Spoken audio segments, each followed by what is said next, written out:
What's up, everybody, and welcome to another episode of the Trust Your Board podcast. My name is Stephen Wright, joined by Mr. William Monroe. Will, welcome to Championship Week. How are you? Doing well, Steve. I think you and I mentioned we both have one championship team here. So while we have a few teams throughout the year, it is nice when you get to a point where you're only worrying about one team and you have all the marbles on that one. Yeah, it is. It's a good feeling. It is like kind of bittersweet because I'm definitely like ready for fantasy to be done. Yeah. By the end of the year, then, it does get that way, unfortunately. But then it also, like, you're immediately ready to go back to it. Yeah, you just need like a 2-month break Mm-hmm. and then you're kind of good to go, which I guess maybe is what the XFL was hoping for. Yeah. When, they did their thing. But yeah, it all comes down to this. This is our final episode of the year, which is also fun. Yeah, a little break here until we get into rookie draft season. Yeah, which we usually come back, like the middle of March?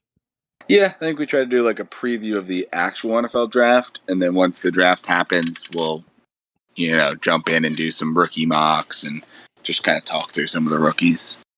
Yeah, we do our draft predictions. That we are always stellar at. Yeah, that was fun stuff. Major betting on the line there with, what was it, our second round pick or something, like final say on one of the picks. I think of the Dobbins pick. It was, yeah. The 103 that year, yeah. So, yeah, we do that. We do a rundown of all the trades that we did in our main Dynasty League. We start doing rookie mocks and regular mocks, all that jazz. Some too early to be doing mocks, but we do some Dynasty startup mocks as well. So it'll be fun to kind of change gears and get back into mock drafting.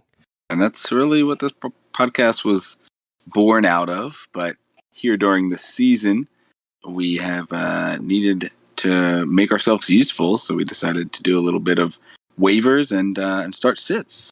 Yeah, absolutely. It's a beautiful thing. And here we are. Well, this is kind of boring, but the last episode, I have realized that my recording software has a noise suppression option for my microphone that suppresses like some of the little knocks and annoying sounds that I don't think come through, but I edit them out anyway or try to. It just makes it easier on your life. Yeah, and I had this on at some point, and at some point it switched itself off, and I just realized it. So, yeah, I guess that's cool. It's kind of fun watching the audio now not pick up whatever little sound it's picking up, but that's stupid. But anyway, it's nice to be home for me. Back on the normal microphone at the desktop. I finally got home yesterday. So a couple episodes good. on the remote mic. Yeah, it was tough. What takes my desktop like a half an hour to compile an episode with video and stuff takes my poor laptop like 3 hours. Oh, yeah, I'm sure. Yeah. So yeah, it is good to be home. Again, thank you, Walgreens, for thoroughly screwing me on my appointment. You are now a Rite Aid person. Yes, absolutely. We will never get a Walgreens sponsorship on this show. Are you ready to jump in, Will? Yeah. We've got a nice little game here on the quarterbacks front. Yeah, there are a lot of questions about Trey Lance. One of which from me, if you listen to our waiver show, you know that's coming. But yeah, we'll just blast through a couple Trey Lance situations because a lot of people have questions about him. So Will, we could just run through them all, like, rapid fire with you, and then I guess I'll do mine. Would you rather do Trey Lance? He is against the Texans, or Taysom Hill, assuming he plays, versus the Panthers? I will go Hill here. I know he's coming off COVID. That is a little bit of an issue as well. We've seen guys maybe come back a little iffy, but there's just a lot of uncertainty with Lance. I know he looked good in the game and a half of action that he did play, but I am going to go Hill just with the rushing upside that you get with him. Trey Lance or Russell Wilson versus the Lions? This one, as crazy as it sounds, is a little closer. The Lions defense has been surprisingly playing better. I think I'm going to go Russell here, but this one I think is a good line to be at. Kyler Murray at Dallas. This is a tough one. The first tough defense you're getting here for your quarterback. I don't think I can sit Kyler, but man, he has been playing a little rough as of recent. I mean, he had 30 or where he had 31 points back in week 13 and then 19, 14, 22. So basically when Hopkins went away. Yeah, he hasn't been the same. He hasn't had his number one, which is, obvious there. I will reluctantly stick with Kyler. Tough matchup, but this is also like a kind of must-win game for them. Whereas I just don't know how much Trey's going to have to do. What Texans team are we going to get? Okay, that's fair. And last one, Kirk Cousins at Green Bay. This one, I think, as crazy as it sounds, because Kirk has been playing well as well, I think I'd probably go Lance. I hear it's supposed to be a very, very cold game, which it's not like it's rain or snow definitively, but Kirk hasn't been over 20 points since week 11, fantasy-wise. He hit 20 on week 13, but hasn't really been spectacular, thrown a lot of interceptions. So, been in the top 12, twice here since week 12. It just doesn't seem like you have the upside, whereas you do have that full kind of upside shot there with Trey on the back end. I think I would take Trey Lance over all of them. I think. Yeah. Kyler's the one that gives me the most pause. And that's the decision you have. Which is, that's a shame, isn't it? Wilson gives me some pause too, because it's the Lions. Mm-hmm. But I think I would. It's a real roll of the dice, but that Texans defense is bad. Yeah. So just although they looked good against one of the best quarterbacks in the NFL last week. They did. So fair point to them. So I'm thinking, I've given it some thought to this. Do you think it's feasible for him to rush for 100 yards? Trey Lance? I don't think it's out of the question. I'd say you probably put the over under, 50-ish, 45? But so if we say, we'll say 50, sure. 50. So that's 5 points, right? Mm-hmm. Throwing for 200. I mean, he's not going to throw for 400 yards, right? But I imagine he throws for more than 100. So do you think 200's fair there? Yeah, I think it's doable. I mean, if we look at his one full game, he had 192 passing yards, 89 rushing yards. Okay, so that's another 8 points. So we're at 13 points right now. I'm going to assume he's getting a rushing touchdown. If you're using the Doug Eye, I'm assuming you're going to be running him all around. That would put him at 19. And then the question comes out, what else does he do? Yeah. If he gets 2 more touchdowns, that's over 30 points. You're at 31. Yeah. That's good for fantasy. Great. But I mean, you're risking the turnover. And he only has one in that one full game he played. But yeah, I mean, the risk is he going to turn the ball over? Yeah. So, because that 31 quickly with 2 interceptions. Mm-hmm. I mean, 27 is still good. But yeah, I was just doing some math in my head. Yeah. No, I mean, I think he is the hot question here, man. And glory play of all glory plays. If you win a championship with him, you're going to be riding those coattails for a while. But if you lose and you started him over one of these trusted veterans, man, you're going to be second guessing yourself for a while. So it's a tough decision that I am glad that I don't have to make on my end. I will tell you right now, if I had to make the decision right now, and assuming Jimmy G was not playing, I'd play Jay Lance. That's where I'm at right now. I think it is fun though. Especially him going out there, man, just being able to, not like you're already not rooting for him as a Niners fan, but being able to just go out there and root for him in a matchup that, is beatable. I think that's definitely fun. Yeah, it is, and stressful. But anyway, we've hung on the quarterback position for a while. Moving on here, Will, to the running backs. PPR, Ronald Jones at the Jets or DeAndre Swift, who looks like he's playing at Seattle. Man, that's tough because PPR, Rojo's not catching anything. Swift is getting a ton. I would monitor the practices and word on Swift, but if he seems to be a full go, and we imagine where he even getting 50% Swift, I just can't sit him.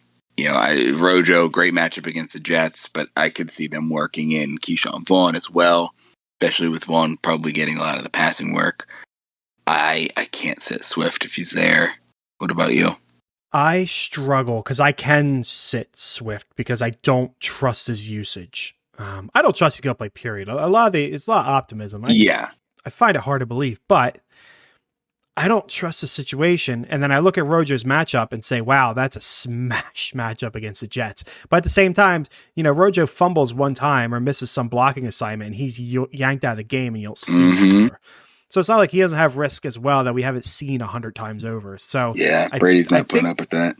No, they don't. So I think I would go with Swift as well, but it's really close for me. It is. I mean, it's a great matchup for Rojo. The Jets have been torched by multiple running backs, so it could be Vaughn and Rojo both having a great day.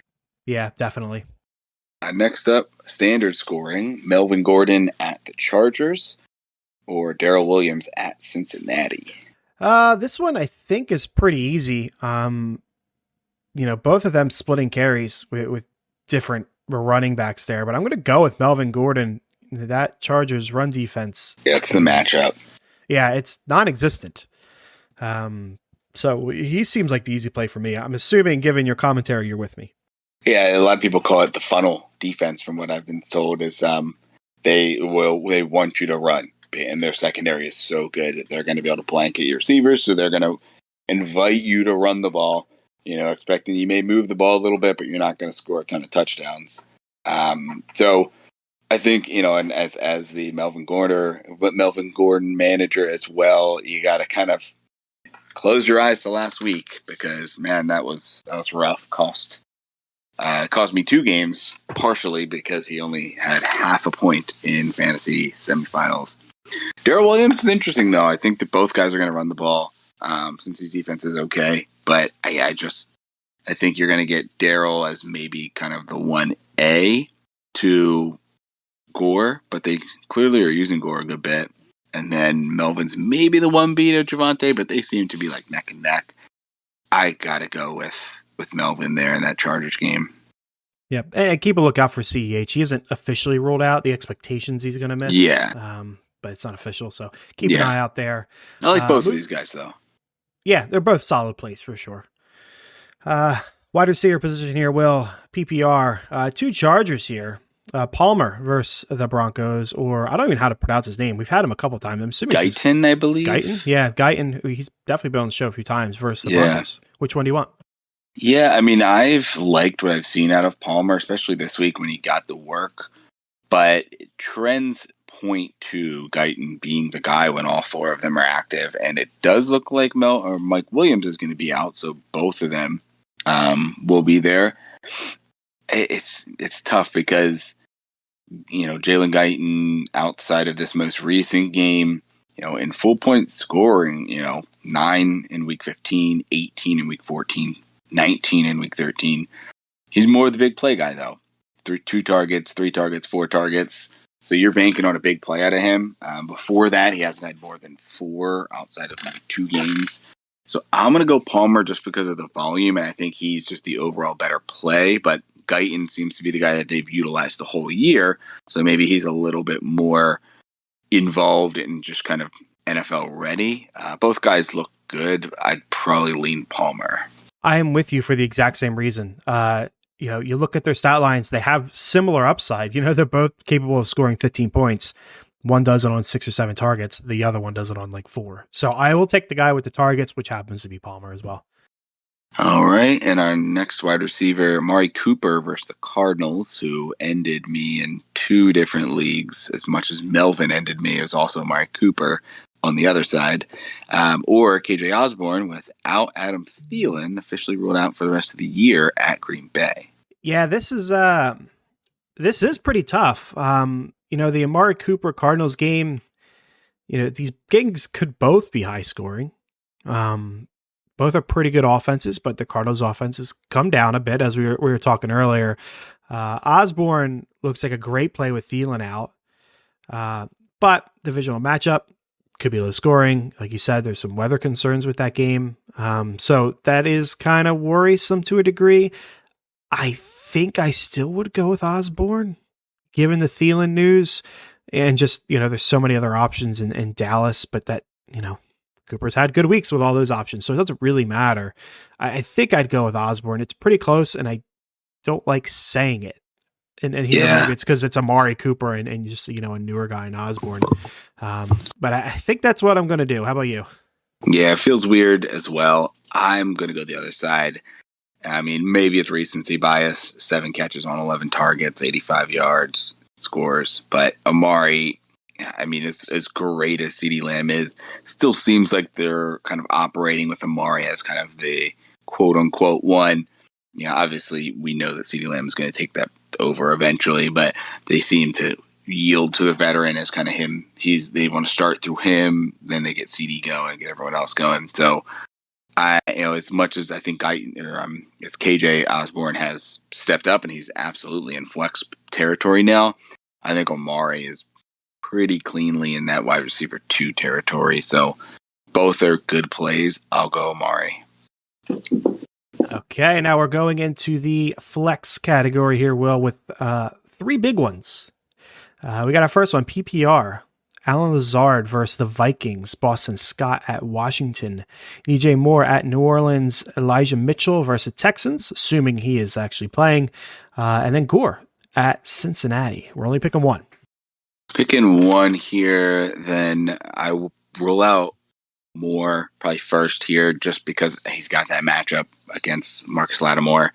And he's probably going to have to play for a lot of people, but in this situation, I'm ruling him out first. Does Lattimore go into the slot? I don't know for sure. I know he does cycle in there, but Lattimore does, I feel like, usually lock down one guy. I'm not sure if he goes into the slot specifically, but I would think he follows people. Yeah, fair. Gore against Cincy, high-scoring game. I don't know how much volume he's going to get, but I think he's more of the 1B. I think, if Mitchell plays and we get word that Mitchell is healthy and going to get the workload, Mitchell's the play. I don't know that that's going to be the case. So if there's any uncertainty there, it just seems like Shanahan doesn't like to do the committee, even though it seems like week to week it is. Game day, he's going with one guy. He doesn't want 80% of Mitchell. He's going to sit Mitchell until Mitchell's 100%, and then that's his guy, and he's going all in. So if we get narrative going that Mitchell's playing and Mitchell's going to be the focal point, Mitchell's to play here. Otherwise, it's between Scott and Lazard for me. And with Miles Sanders out, and and Howard still with that stinger, he could play. A lot of re-injury risk there. I'm going to go Boston Scott slightly over Alan Lazard. Yes, I am with you pretty much exactly. If Elijah Mitchell plays, I think it's got to be him. I do worry about him and Lance and what that dynamic would look like. And maybe, not that Mitchell still want to be the one and Shanahan doesn't want to use the one. He's just taking rushing work away from Mitchell. So he's still the one, but it's not as good as he's been in the past. But with that said, I think I'd still play him. If he doesn't play, it is Boston Scott for me as well. Even if Howard plays, I think it's going to be Scott as the guy. Howard might steal some goal line work or something. I mean, he's definitely going to get worked in there if he plays. But I think it would be Scott for me as the guy. So I'm with you. I'll go with Mitchell if he doesn't play. Boston Scott. All right. Next up here, we're picking 2. Once again, Boston Scott at Washington, Alan Lazard versus the Vikings. But we've got Michael Carter versus Tampa, Van Jefferson at Baltimore, and Josh Palmer versus the Broncos. Scott's the easy one to lock in immediately because he's the one that I really like. Against the matchup, the Eagles are pretty hot right now. Against bad teams, but still pretty hot right now. Playing another bad team. Yeah, exactly. So Boston Scott is the easy one I'm locking in. And then Alan Lazard is not some dude you get excited about, but he's good. And he kind of becomes my default option. Carter had a good week finally last week, but he's against Tampa, and I'd imagine Tampa's just going to eat him alive. So I don't really want to start him. Maybe he PPRs his way into relevance, but I don't want to do that. Van Jefferson has become a pure boom bust guy that's bust, 2 weeks in a row at this point. So yeah, maybe he catches a bomb touchdown and, he gets his normal, quote unquote, normal, 11, 12, whatever points. Or maybe he doesn't and he gets you 2. I don't want to do that. And then Palmer, a decent option, but it doesn't have to be him. He gets the volume, like I said before, but that doesn't always translate into something. I trust his situation a little bit less than I do with, Aaron Rodgers and Alan Lazard. So I will go with Scott and Lazard here. Lazard kind of just a default because I don't like the other options. Yeah, I'm right there with you. I get to the same point. I mean, it's Scott and Lazard. If you want to go Jefferson over Lazard because of the upside, you need, boom points. I understand why, because the Baltimore defense is not great. But I think the volume is going to be there with Lazard. MVS, I believe, is still questionable. Didn't he have injury and COVID? Like an injury and he was on the COVID list? Yeah, I think they're expecting him off the COVID list. I think the injury's all good. So potential.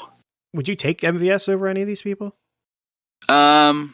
Probably not. I like Lazard better than MVS, especially coming off the COVID list. So, maybe you can argue him versus Palmer, but even Carter with a bad matchup, I would go over MVS. So, they're both pretty similar, right? Just like they are guys. Yeah, I mean, and you got the better quarterback there in Green Bay, both the wide receiver 3. Vikings defense. I like Baltimore's defense as a matchup for receiver a little better, so I'd probably lean Jefferson slightly, just because it seems like MVS has been super inconsistent, and Van's had 2 down weeks in a row, but has been really good other than that. So probably would go Van over him, but yeah, it's Lazard and Scott for me. Okay, and we'll do our last one here, and then we'll get into our 2 championship matchups.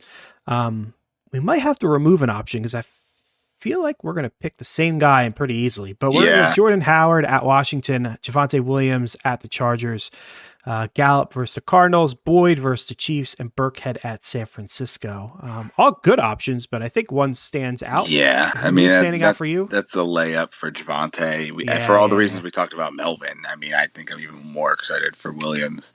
Okay, so take him out. Yeah, so that work gets tough, right? Howard, I think there's a lot of re-injury risk there with the stinger.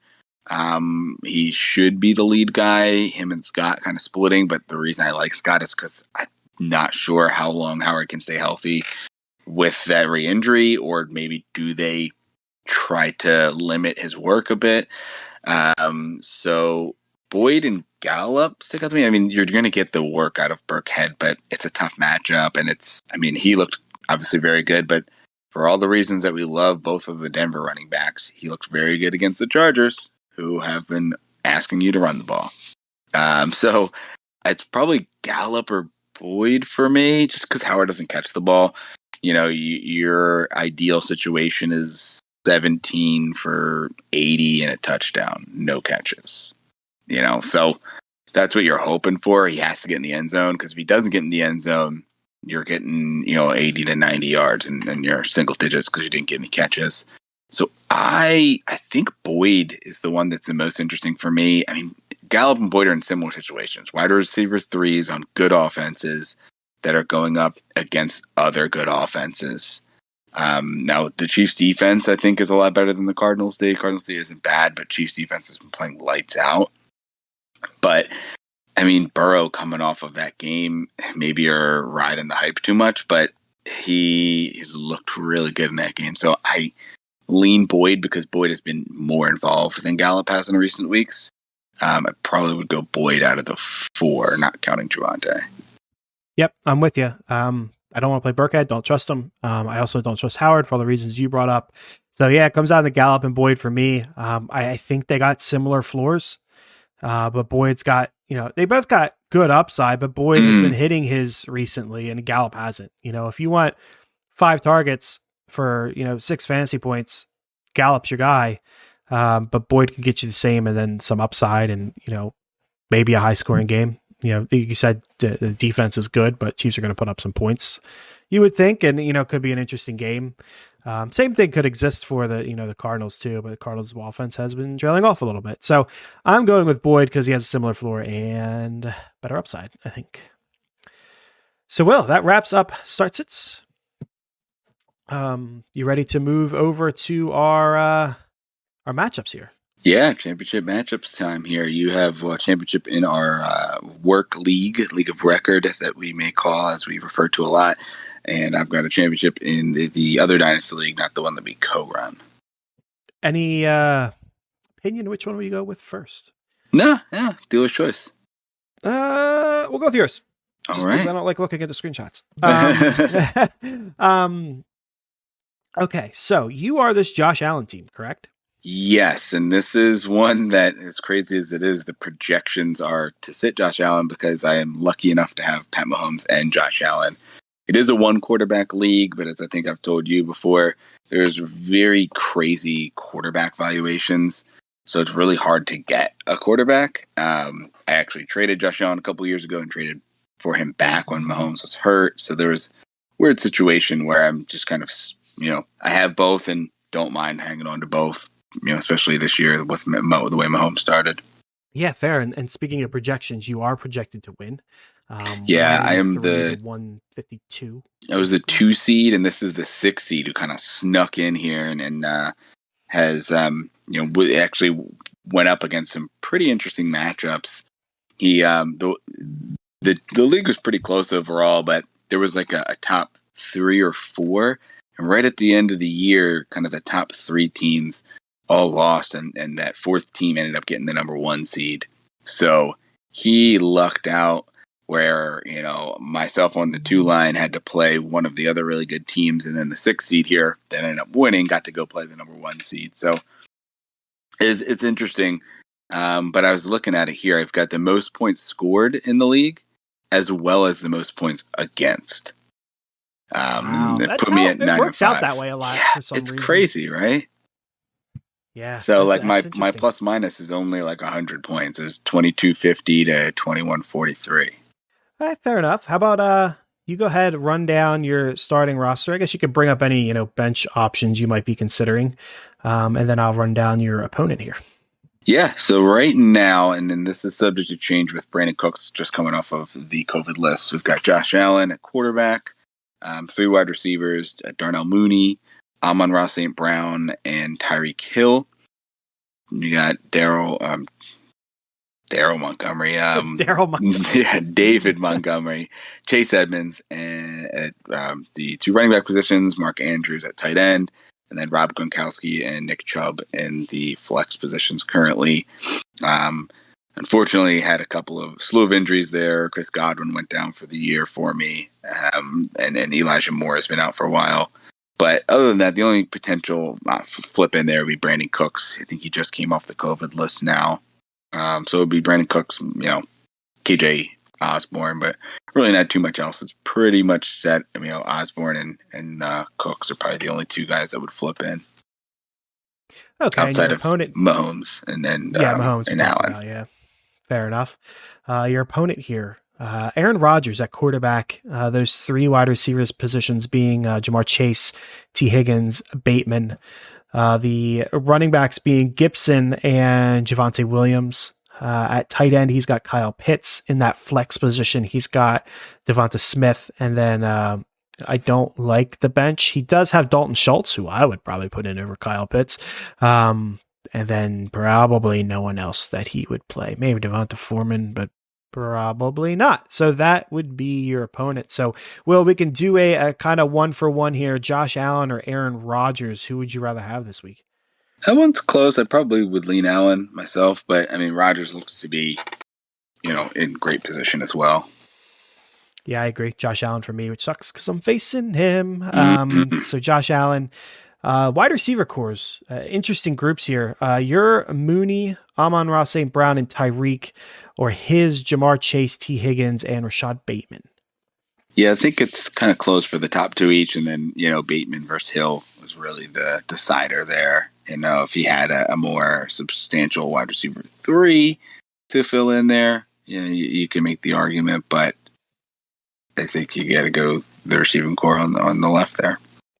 Yeah, I would as well. Bateman just doesn't fit in here. I also don't love having 2 wide receiving options on the Bengals or any team really, for the most part. But and it works; they're good. But yeah, I give points to you. Running back position. probably the most interesting one. You're David Montgomery and Chase Edmonds. His Antonio Gibson and Javonte Williams. Yeah, and Javante's projected a lot lower than he should be, I think. So this one is Definitely, yeah. definitely closer than it could be. I think Gibson, he looked good this week, but I don't trust him as much. So I think he maybe is projected more than he should, and Javante's a lot lower. You could even, lump in Swift on his side and Chubb on my side as like the three running backs with the flex positions there. But yeah, I probably would lean my side as well. You just, it's close. I think this is probably one of his stronger points: Swift, Gibson, and Javonte Williams. Yeah, I think I lean your side as well. You got to worry about the Chase injury. Make sure he's okay. Well, I think you lean your way. And that's a good call out. I didn't even mention Swift as one of his flex options, so he's down there as well. The tight end position, well, I don't even think it's worth talking about. You have Andrews. He's got Pitts. He's also got Dalton Schultz. He could put both of them in there, and I'm not entirely sure they would outdo Andrews. So we can move on from that one. Our flex options here will Gronk and Chubb, Devonta Smith, or Swift. Yeah, I think Chubb and Gronk there, and then only got Chubb down there because of positioning your guys with their matchups, and Chubb's playing on Monday, so we'll always drop those players down to the flex spots to give you flexibility. Yes, I would agree. Devonta Smith could have a really good week. It's against Washington. Yeah. Gronk's a tight end, so if he doesn't catch a touchdown, that might not work out. So you could probably make an argument, but you also got Swift and whether or not he's going to play. There's just a lot going on there. So I will give the point to you, which I believe means we gave all the points to you. Yeah. One thing I'll say is this is a team you may have recalled that I mentioned traded for like all of the first round picks this year, and he had a few last year. And you may be able to notice that based on his team here: Jamar Chase, Antonio Gibson, Javonte Williams, Kyle Pitts, Devontae Smith, DeAndre Swift, Bateman's there. You got Trevor Lawrence, Rondale Moore. It's a scary team long term. Yeah.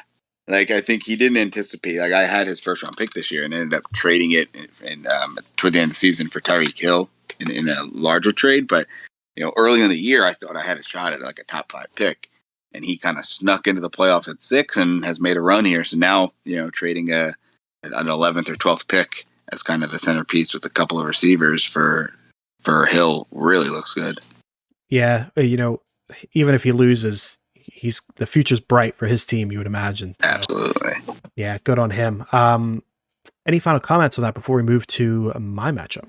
No, should be an interesting one here. He and I actually matched up a few years ago, and this is for this Dynasty League. I believe this is our 8th year. We each have won once. And he was going for he won the initial one back in 2015. And then in 2018, he and I matched up, and I had defeated him for my only championship in this league. So this is year 1, 2, 3, 4. This is year 7. This is year 8. And so far, there's only been one repeat champion in 7 years. Wow. Yeah, that's always fun. This will be the second repeat champion as he and I have each have won. Very nice. Very nice. Okay. Moving on, Will, to my team here. Yeah, speaking of championship rematches. Yes, the famous year that I had CMC on his monster year and then lost. 2019. I don't remember that team very well. I had Evans and he got hurt, and then I rolled out that wide receiver that's not very good. It was on a couple teams. He's on the Ravens. Perryman. Yeah, he did good for fantasy in the playoffs, and I don't remember the rest of that team. But anyway, I lost. You know what? I had Deshaun Watson. I traded for Deshaun Watson, and he was up against Tampa, and Tampa's defense was horrible, and it was going to be this huge shootout game, and it was like 14-10. It always ends up like that, right? It's when you least expect it. And I got lucky because I had Winston in my Dynasty League. I thought I was going to lose there too, but I ended up pulling it off. But anyway, another story. Projections, much tighter. I am projected at 141. He is projected at 144. So this is a very close game compared to yours. I will go ahead and run down my team, and you can run down his. Sound good? Sure. Okay, so At quarterback, I have Kyler Murray or Trey Lance. We'll Yeah. see. We will see. At the wide receiver position, currently A.J. Brown, Brandon Ayuk. Running backs, Najee Harris, David Montgomery. Tight end, Ertz. Flex spots, Lockett. Currently, I have Justin Jackson. That is not going to fit. We'll just say Elijah Mitchell for now. Kicker, I have Jake Elliott. Man, I got a lot of kind of question marks. Jake Elliott currently. I also have Butker if he plays, which he has been I activated. think So he I'm got assuming he's gonna activated. Yeah. play.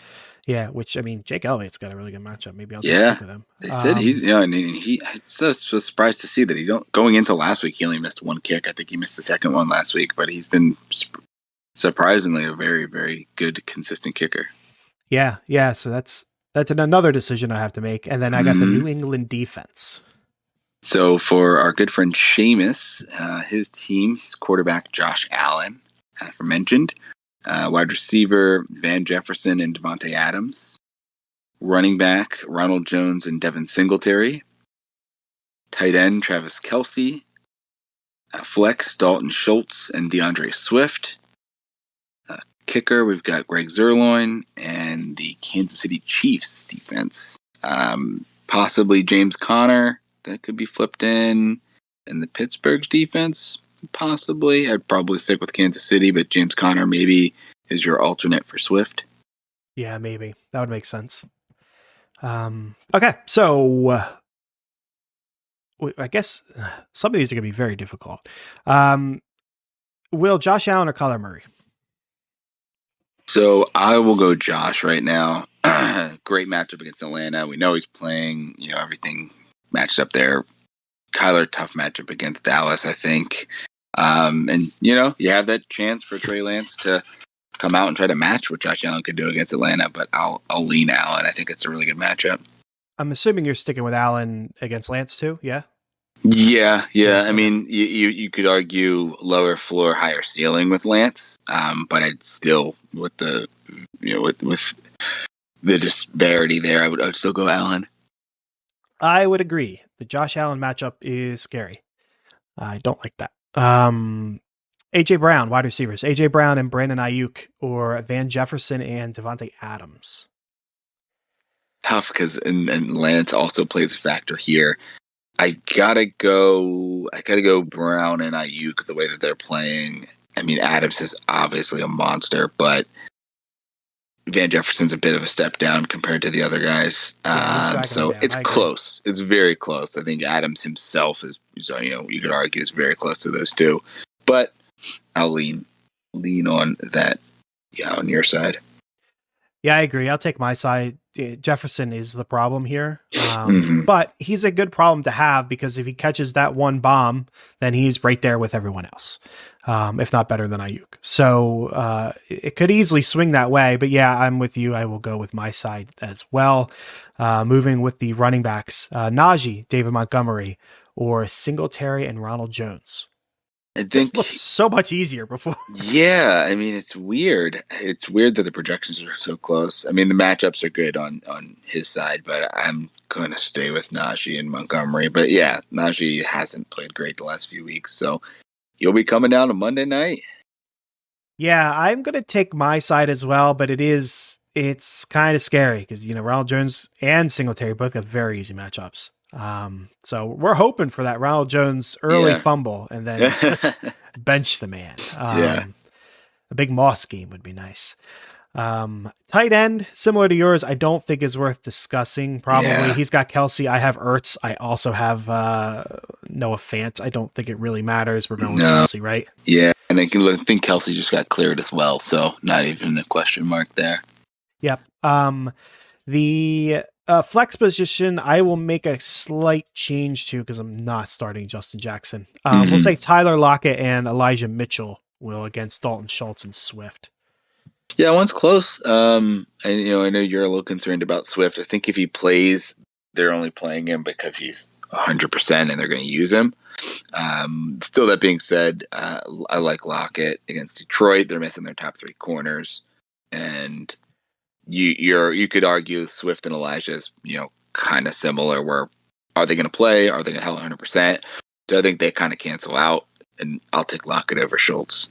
Okay, kickers, which is a weird thing to do, but Jake Elliott and Zerline. I think that's pretty close. I'd say maybe Elliott just because the matchup, and I think they're just going to take whatever points they can get, and maybe you see Dallas gambling a bit because they have to score with Arizona. But their defense is playing well as well, so I'd say that's pretty much a toss-up. I think they both are really good ones. Yeah, agreed. Also, quick update. Elijah Mitchell did practice today, limited, but that was his first practice, I think. That's a good sign. That is a good sign. I also failed to mention, I do have Gabe Davis on my bench. So if Elijah Mitchell doesn't play or, I get spooked about Ayuk and Lance, Gabe Davis would be my plug-in. But whatever, doesn't matter. And then finally, I don't think there's a lot to discuss with this one either. My New England defense against Jacksonville or his KC at Cincy, I think mine is smash play. When you have a 17-point projected defense. I know, it's crazy. It seems like an easy one. Kansas City's great too. And I mean, obviously Cincinnati's coming off of a really big game, but Kansas City's defense is playing lights out. So I play them with confidence most places still, even against a tough matchup. But yeah, New England, great defense going up against not the best offense that is a little banged up as well. So all in on New England. I think we gave more points to me. I got the wide receivers, the running backs, the flex. It's the disparity in quarterback and tight end. I think that makes it close. Yeah, that makes it more interesting. With that said, Will, who do you think is? Because yours was very clear, right? Like a 5-year-old would know that you're going to win. Mine is much closer. If you had to take a winner, who would you be? It's tight.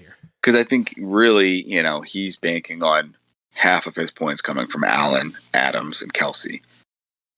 Whereas you are, yours is more spread out. So I like yours because just less risk of one guy flopping and ruining your week. Whereas if one of those three don't pan out, it's really going to hurt his team.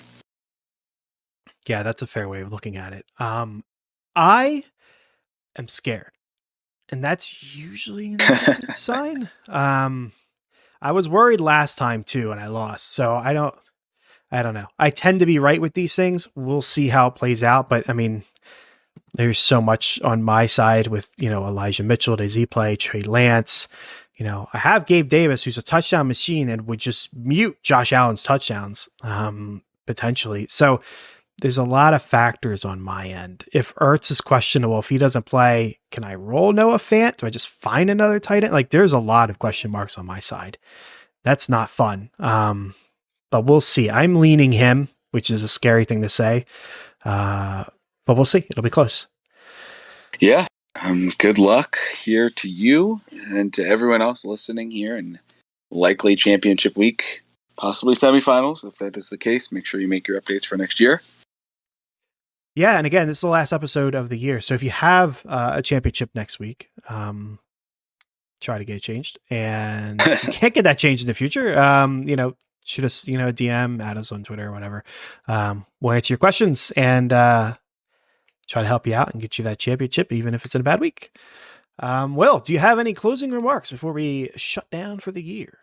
No, just good luck, everyone. Make sure you keep watching there in week 17 and 18. It's always important to get an idea of how everyone's doing, especially playoffs. You get teams see how some of these players do, and it's sometimes someone that you may not have realized is going to get some work because of their end of the season. So keep watching. Definitely still important, even if you're playing the teams out. Yeah, agreed. Good luck, everyone. Good luck to you, Will. Good luck to me.